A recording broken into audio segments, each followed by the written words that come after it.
Hey everybody, and welcome to another episode series of COD League Season 3 qualifiers. We've got Operation Kino versus Coliseo Dragons, game 1 of a best of 3. Thank you so much for joining us.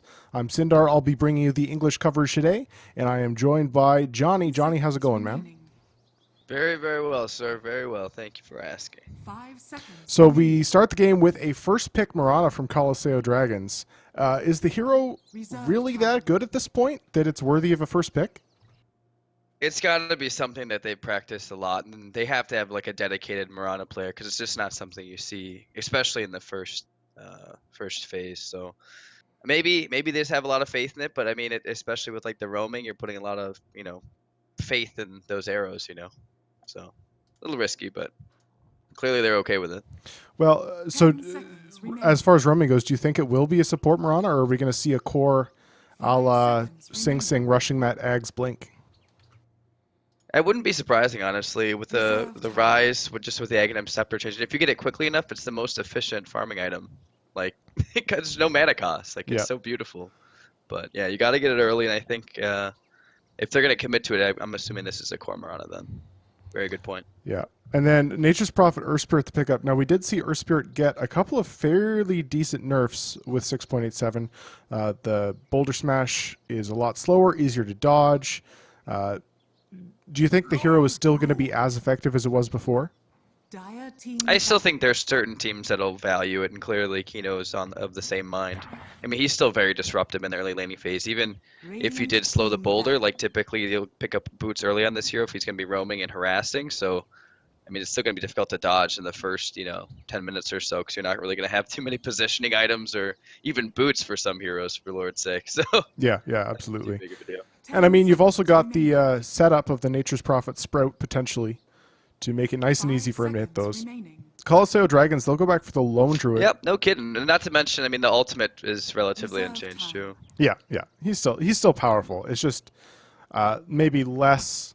I am surprised to see him picked up quite this early, but Dare we say he's balanced now? balance in That's all what I things, thought. my friend. Balance in all things.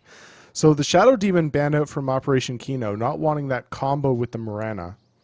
And even if it is going to be a core Morana, you can still have the Shadow Demon rotate to her lane, basically guarantee yourselves that kill. So no surprise seeing that ban out. They'll also ban out the Lion. And another hero who's really nice for setting up the arrow. Also just great control in general for these elusive heroes like the Earth Spirit, like the Prophet. You can get that Hex into stun. It's a lot of lockdown. And you can control them, let the Lone Druid, the Mirana, do the damage. 5 seconds Yeah, but remaining. don't forget, Bane's still in the pool, and that's a much more. I think at least in terms of you're talking about control, I think the Bane offers quite a bit more than the Shadow Demon does, at least with the Mirana there. So with the Nightmare into the Arrow, I think if they're really looking for arrow setup, which I imagine they have at least one hero to do so. So we'll see if they pick that up a little bit later on. Yeah, the Bane might be a really nice combo hero as well. I mean, so far you've got an Initiation hero in the Earth Spirit and a Nature's Prophet who's going to want to follow up with the TPN. Bane a really nice defensive to support to have in those kind of situations where he can, Nightmare one hero, lock down the other with a Fiend's Grip potentially, and Kino will go back for a Slardar. So heavy initiation on this front now. So assuming that's a support Earth Spirit, an off-lane Nature's Prophet, do you think this is a core Slardar, like a safe lane farming Slardar?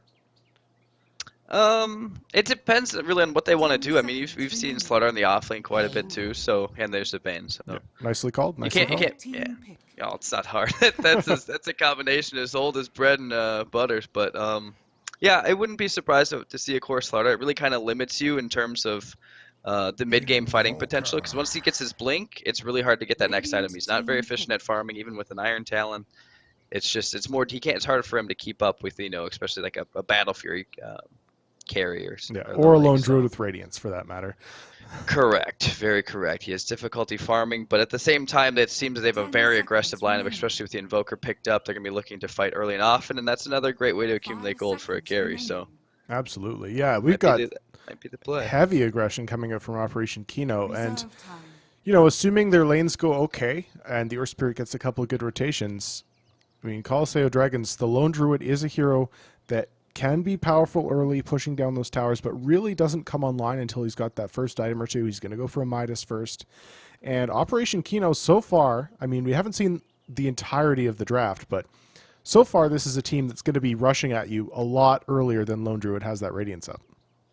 Yeah, and that's the thing. I mean, Dragons lineup, they're really not looking to fight too early, and I think they might have to change their draft plan a little bit because they're going to need to do something to address the aggression coming out from Kino. Because once that blink there comes on, the Slardar and Nature's Prophet starts rolling. I mean, Invoker is going to do his thing no matter what. We've seen bajillions of Invoker games, so we know exactly how that goes. But another thing to mention too, though, the Nature's Prophet Sprout, and they set up for the Sunstrike too. So. Yeah, there's a lot of setup for that in this game. You've got the Crush as well, all of Earth Spirit's control, and Coliseo, they'll go back for a Puck. So a nice kind of hero to have in the mid lane against this kind of lineup. It's going to be a lot harder for Earth Spirit to rotate in and get those ganks with the Invoker comboed up. So I like to see that pick here, and I think it makes a lot of sense just to survive the laning stage, which is what I think Coliseo Dragons need to play for here. Radiant team back. Oh, I'm actually surprised the Lich lasted this long before getting a ban. He has been pretty significantly nerfed. I think it was earlier today on the Manila Major stream, Nahaz was saying that basically the hero 10 seconds remaining. is slightly weaker now than it was in 5 6.86 seconds with the changes remaining. overall. So I'm not sure how accurate that is. I'm just quoting what he said, but Reserve yeah, flight. it is.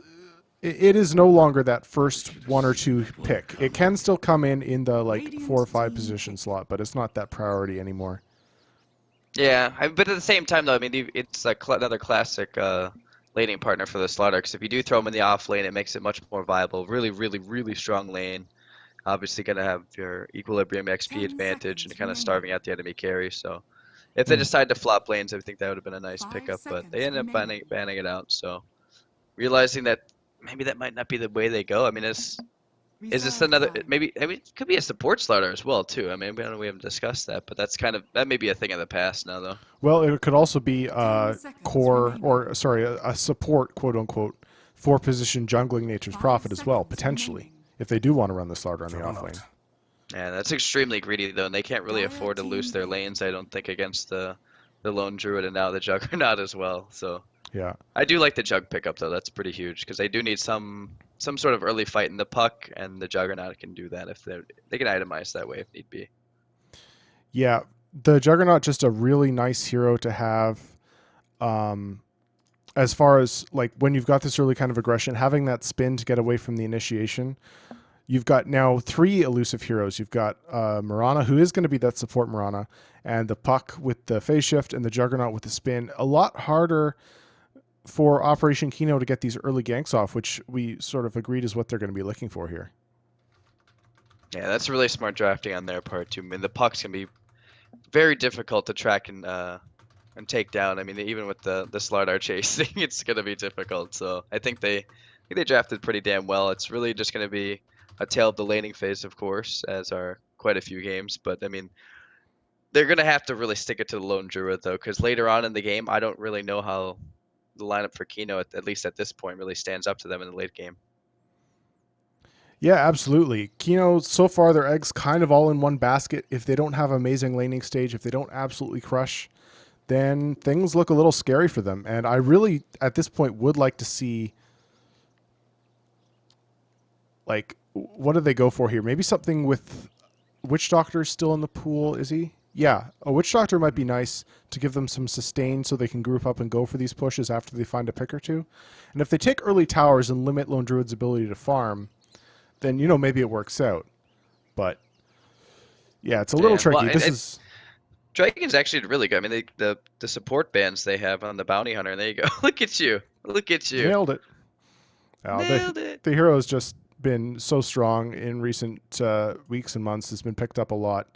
And so I'm not really all that surprised. It's just solid control all around, a lot of damage as well, which they kind of need. If the Invoker doesn't have a great start, you don't really have right clickers on your team. So that Death Ward is going to come in real handy once they start taking team fights.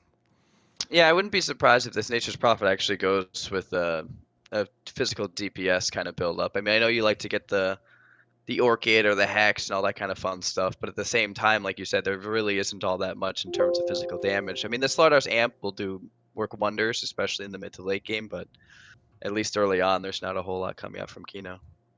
Yeah, guys, we just have a quick technical difficulty to fix, so I'm just going to be restarting the stream. We'll be right back in with Game 1 of Operation Kino versus Coliseo Dragons in just a sec, so don't go anywhere. We'll